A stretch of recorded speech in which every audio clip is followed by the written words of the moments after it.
Hello YouTuber family, કેમ છો? સાઉન્ડને good morning, જય શ્રી કૃષ્ણ. મોર્નિંગ શેડ્યુલ ચાલુ થઈ ગયું સર. અને આજે રુચિતા મને 6:30 વાગે ઉઠાડી દીધું. 6:30 વાગે. હા, અમે જોયા કરતા કરે.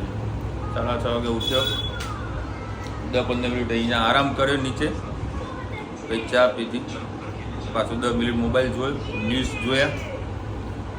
અત્યારે 8:30 વાગે બધું કામ થઈ ગયું. આજે બનાવે છે કંકોડા. મેં વળી પહેલી વખત મેં લે થોડુંક શાક ખાઈ ગયા. મેં ખાવા બેઠો, પછી ધનું બેન આવ્યા, મારે ખાવું છે. ચાના બદલે આજે શાક રોટલી ખાય. હે અને રક્ષાબંધનનું મુહૂર્તનું શિડ્યુલ જરા કોમેન્ટમાં કહેજો બધા. બરાબર, શનિવારે છે રક્ષાબંધન, તો કઈ રીતનું મુહૂર્ત છે. આ વખતે કદાચ રક્ષાબંધન દિવસે જ બાંધવાની એવી પરંપરા તો છે જ, એવું કોઈ તકલીફ જેવું નથી આવી. ગુડ મોર્નિંગ, જય શ્રી કૃષ્ણ. આજે પણ બનાવીશું કંકોડાનું શાક. એના માટે મેં 3 પડી જેટલું તેલ લઈ લીધું. હવે આપણે એમાં રાઈ એડ કરીશું.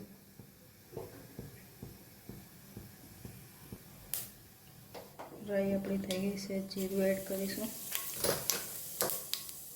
હિંગ, અને 3 ડુંગળી, 1 લીલું મરચું અને લસણ લઈ લીધું ચોપ કરેલું, એડ કરીશું. એમાં ડુંગળીનો ટેસ્ટ બહુ સારો આવશે. કંકોડા અને ડુંગળીનું શાક મજા આવે. ના ખાતા હોય તો સ્કીપ કરી શકો છો.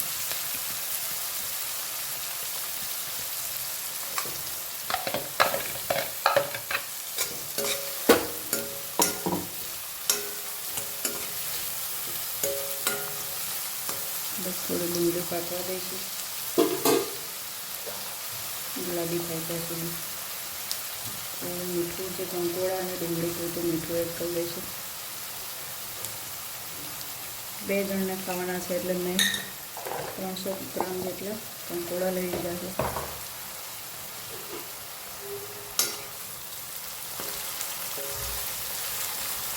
ડુંગળી આછી ગુલાબી થાય પછી જ મસાલો કરજો. જો પહેલેથી મસાલો કરશો તો તમને ખબર નહીં પડે કે કાચી છે કે પાકી. પછી કંકોડા એડ કરશો એટલે ડુંગળી થોડી પછી અધકચરી ક્રન્ચી જેવો ટેસ્ટ આવશે. ઘણા લોકોને પસંદ હોય છે, ઘણા લોકોને પસંદ નથી હોતો. એટલે થોડી આછી ગુલાબી થાય પછી જ મસાલો કરજો.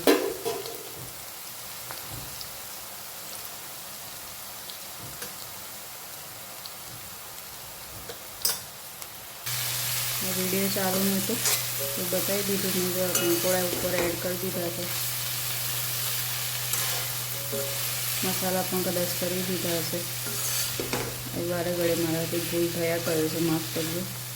કંકોડા મસ્ત એડ કરી દીધા. હવે આપણે એને પાણી નાખીને મસ્ત ચડવા દઈશું. અને સાદી થાળી હોય ને તો પાણી નાખીને વરાળિયું જ બાફવા દેજો.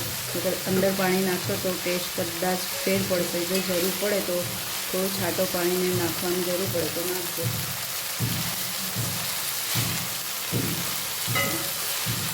કંકોડા 15-20 મિનિટ જેવા પાકી જશે એટલે આપણી કંકોડાની સબ્જી તૈયાર. આવું જઈ જશે પ્રશ્ન. હું અત્યારે છે ને ફરસાણ માર્કેટમાં હતો. મતલબ મારા આ બાજુ મારું ઓફિસ છે અને આ બાજુ આ સ્વામિનારાયણ મંદિર વાળો રસ્તો છે. તો અહીંયા આગળ મને ઘણી બધી જગ્યાએ શું કહેવાય ખાજા જોવા મળે. ગળ્યા છે, મોળા છે, તીખા છે અને પેલા ચોખા ઘીના છે.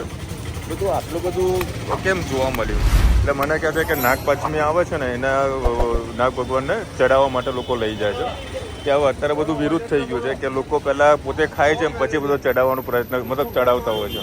બધા પહેલી વખત સાંભળ્યું છે કે આ લોકો આવી તો કામ કરે છે. અને આખી નાસ્તાની ફરસાણ ગલી જ છે.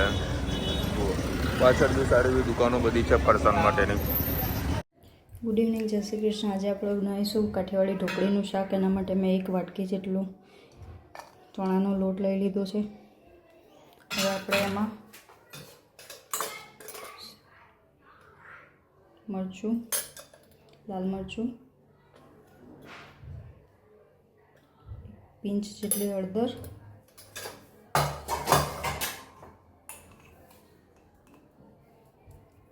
મીઠું અને આદુ મરચાંની પેસ્ટ.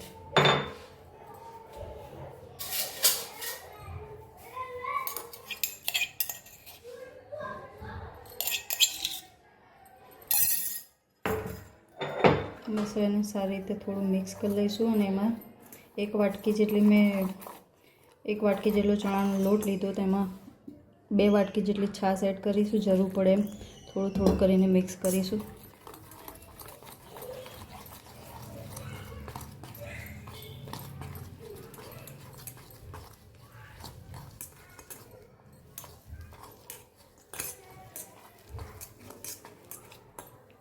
જો આ ફોર્મમાં થીક ફોર્મમાં થઈ જાય એટલે થોડી છાશ વધારે એડ કરીને એકદમ પતલું ગોળ બનાવી લઈશું આપણે.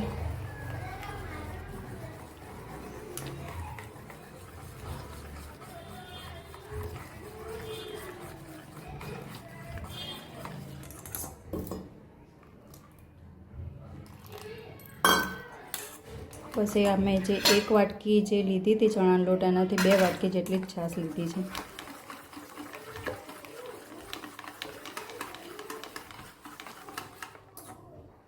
બસ હવે એક પેન લઈશું અને ગરમ થાય એટલે આ એડ કરી દઈશું. ગેસ ધીમો કરી દઈશું અને મસ્ત હલાવી જાડું ના થાય ત્યાં સુધી.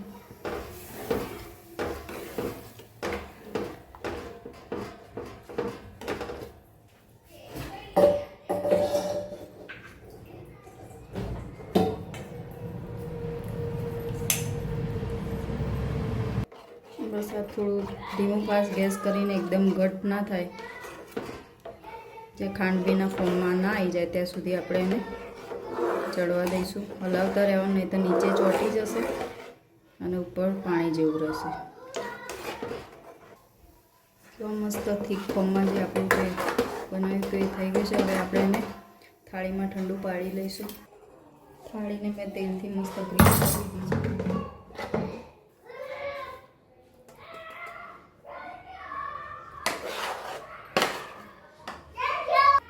બસ આ સહેજ ગરમ છે ત્યારે થોડું કટ પાડી દઈએ આપણે.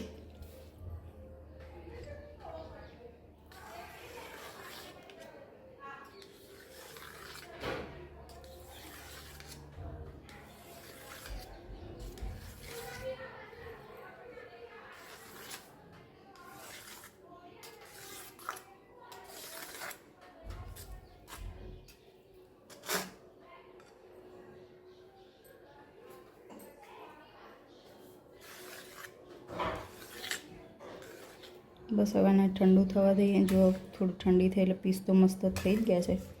હજી થોડી ઠંડી થવા દઈએ ને. બસ આપણે હવે એક પેનમાં 3 પડી જેટલું તેલ લઈ લઈશું. હવે આપણે એમાં એડ કરીશું. તેલ થઈ જાય એટલે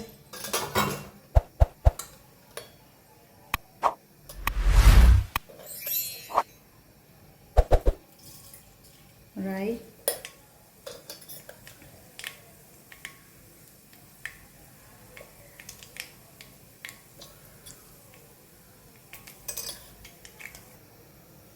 બસ આમાં આપણે છાશ અને 1 વાટકી જેટલી છાશ અને મીઠું એડ કરી સહેજ હળદર એડ કરીશું. બસ હવે આને થોડીક વાર આપણે ઉકળવા દઈએ.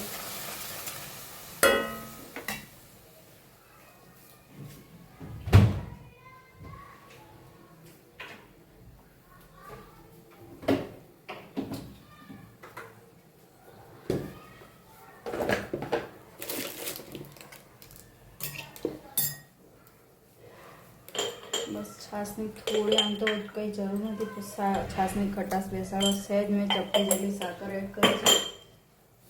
હવે આપણે જે ઢોકળી છે એ એડ કરી દઈશું.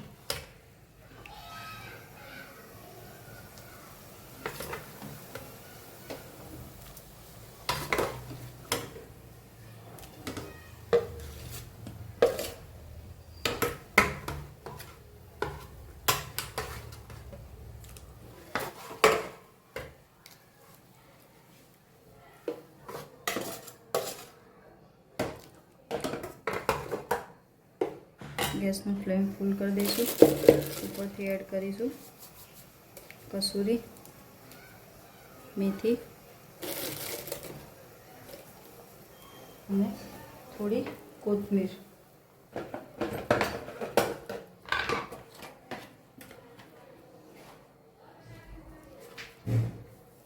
આપણી ઢોકળીની સબ્જી તૈયાર. કમેન્ટમાં કહેજો મારી રેસીપી તમને કેવી લાગી. આવજો. જય શ્રી કૃષ્ણ. બસ ઉકળી જાય એટલે આપણું ઢોકળીની સબ્જી તૈયાર. મેં થોડું જાડું જ રાખીશું રસો, કેમ કે ઠંડુ પડશે એટલે એકદમ જાડું થઈ જશે. અને રસા જોડે ઢોકળી ખાવાની હોય, થીક ફોર્મમાં હોય એટલે રસો થોડું વધારે જ રાખવાનું. આવજો. જય શ્રી કૃષ્ણ.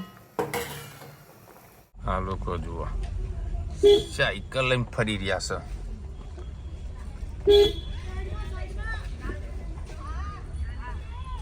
ચલો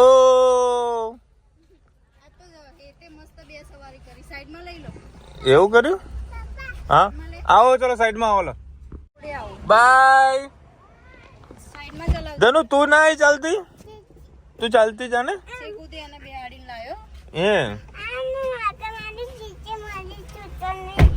શું ટ્યુશનના ટીચર મળ્યા? ટ્યુશનના ટીચર મળ્યા? શું કીધું તને?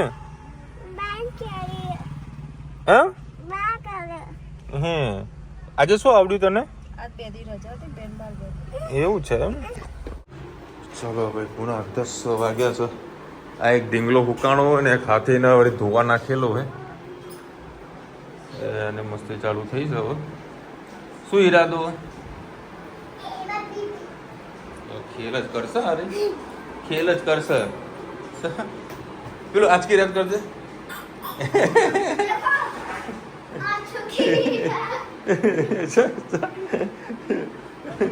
ડાન્સ કરવા દે. એટલો સો વાગે ડાન્સ તો કરે કરશે.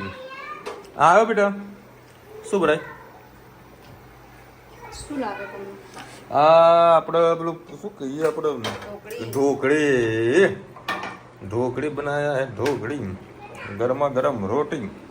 હા, હિન્દીમાંથી યાદ આવ્યું. આજે હેતને વળી હિન્દીમાંથી 25 માંથી કેટલા માર્ક્સ આવ્યા?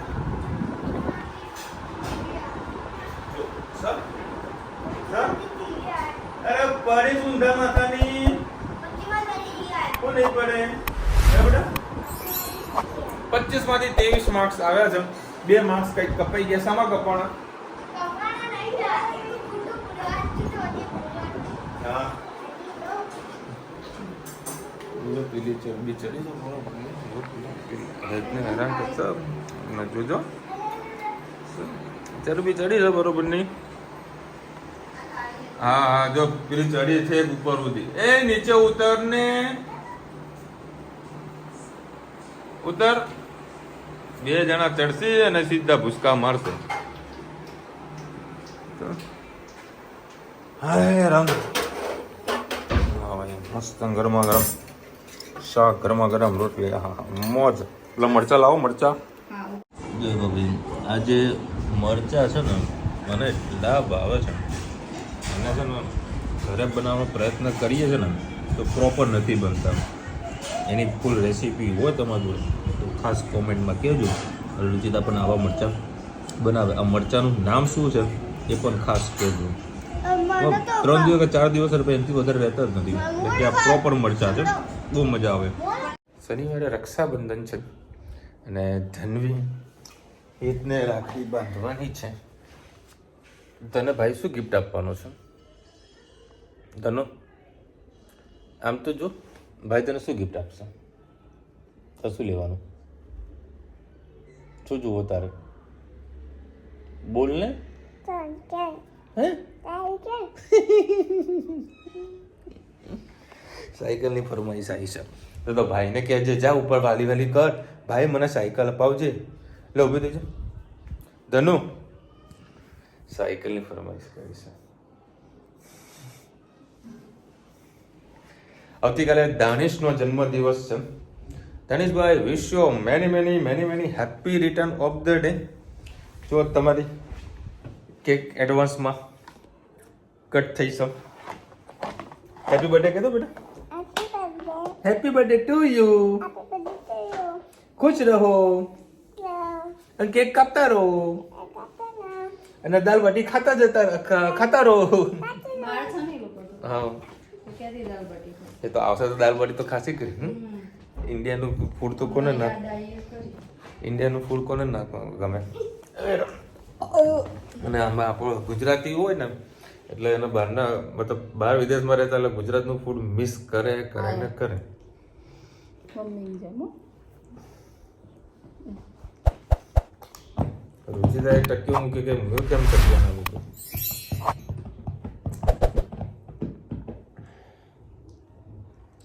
પાણી બદલા છાશ લીંબુ નાખીએ અલકાબેન. શેમાં? કદાચ કે કાલે ભજીયા બનાવ્યું કદાચ હોય. એમાં મેં પેલું ઈનો આવે ને સોડા વાળો નહીં હતો એ એડ કર્યો તો એટલે એનાથી ખટાશ આવી ગઈ હતી. હા દહીં નખાય, દહીં પડી હતું પણ મેં છોકરાઓ ખાતા નહીં ખાટું એટલે ટેસ્ટ થોડો ચેન્જ થઈ જાય. પેલું ભજીયા જેવું ના રહે. હા મુઠિયા હોય તો નાખી શકાય. હું લખ્યું હતું બહારના મુઠિયાથી દહીં નાખો ભજીયા.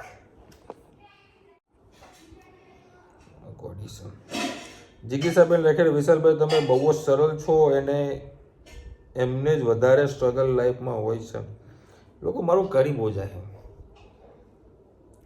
આપણે કોઈ બધા પર વિશ્વાસ મૂકે ને આપણા પર કોઈ વિશ્વાસ ના મૂકે અને ઓલવેઝ મારા સાથે થાય પણ તો છતાં આપણે વળી કર્યા કરીએ. બે આપણા કર્મમાં હાથ લખેલું હશે. ભલે કોઈ વિશ્વાસ કરે કે ના કરે, આપણે બીજા પર વિશ્વાસ કરવાનો અને આપણું જે કામ છે મહેનત કરતું રહેવાનું. નેહાબેન લખેલા છે ભાતના ભજીયામાં દહીંને જરાક ખાંડ નખાય તો બહુ જ સરસ લાગે છે.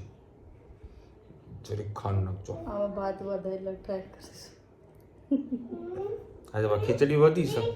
ખીચડીને તો ભજીયા સવારે નાસ્તામાં વઘારીને ખાશે ને વિશાલ લેવી ડુંગળી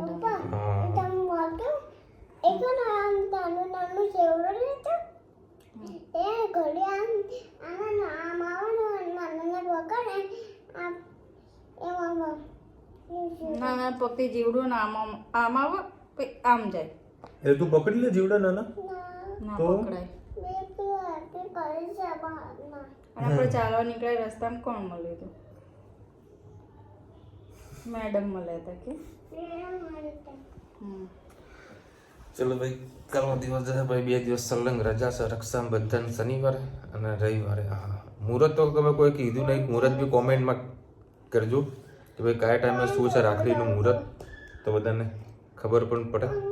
ચલો મળીશું નવા વિડીયો સાથે નવા મોજ મસ્તીની સાથે. ત્યાં સુધી અમને આપણો જય હિન્દ, ભારત માતા કી જય. અને વિડીયો ગમે તો ફટાફટ લાઈક કરો, શેર કરો, સબસ્ક્રાઇબ કરવાનું ભૂલતા નહીં. એ બોલો રાધે રાધે. રાધે રાધે. રાધે રાધે.